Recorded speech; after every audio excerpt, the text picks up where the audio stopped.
ma jeceshahay inaad ku guulaysato imtixaan kasta haddii jawaabtaadu tahay haa ma isweydiisaa su'aasha ah sidee baan imtixaan kasta ugu guulaystaa halkan waxaan kugu soo gudbin doonaa 5 qodob oo kaa caawin doona inaad noqoto guulaystaha imtixaan walba waxaanu in badan rajeynaa inaanu guul ka gaarno imtixaan walba aynu galno taas oo ay cid walba caqabad ku noqoto qaabkii ay ku noqon lahaayeen guulaystaha koobaad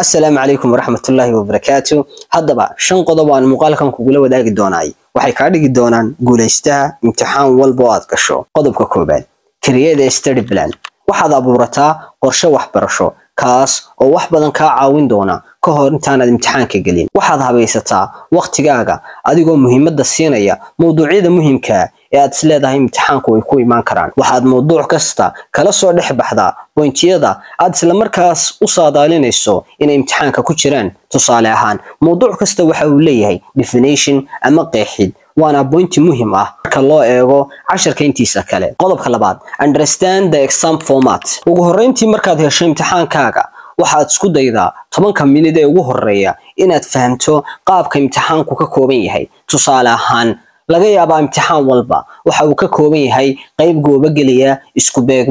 run iyo been iyo su'aalo caadiya sidani waa qaabka imtixaanka loo diyaariyo inaynu faham buuxa ka qaadano waxay qayb weyn ka qaadan doontaa qaabka su'aalaha aad uga jawaabi doonto qodobka saddexaad take a break and rest xilliga imtixaan diyaarintu waa xilliga ay caqabadaha ugu badan soo wajahan qofka ardayga waxaa jira arday badan oo maalinta imtixaanka ay galayaan u soo jeeda habeenkii oo dhan taas oo caqabad ku noqota isla markaas ay imtixaanka u fadhiistaan qaabkii maskaxdoodu u soo xasuusan lahayd jawaabihii ku habboonaa imtixaanka waxaan talahaan kuu siinayaa waxaad samaysaa 25 daqiiqo ee kastaba oo aad wax akhrido u dhaxaysay 5 minutes ama 5 minutes oo nasasho ah adigoo isla markaa naftaada u ogolaanaya wax walba ay jeceshahay waxaanaad habeenkii seexataa hurdo kaga badan intii aad seexan jirtay maalmaha imtixaanka taasoo ay macnaheedu tahay hurdo badan waa inaad heshaa habeenka intaanad imtixaanka u fadhiisan ka hor way qodobka afraad day of the exam maalinta la gaaro imtixaanka waxaa dhacda caqabado badan oo ay wajahaan ardaydu iyagoo isla markaas sameeya afcaal guuldarro ku ridaysa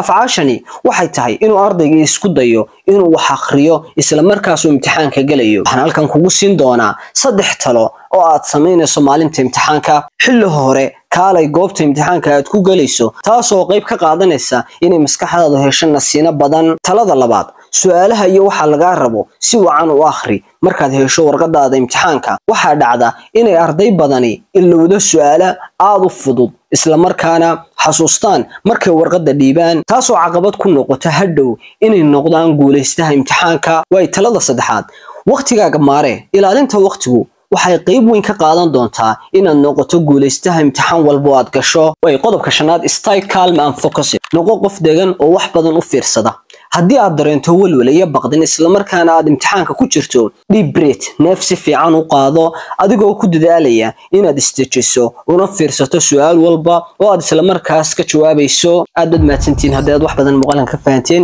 u sii faafi asxaabtaada una sii shargare si markaa iyaguna wax badan uga sii faa'iidaan. Assalaamu calaykum wa rahmatullaahi wa barakaatuh.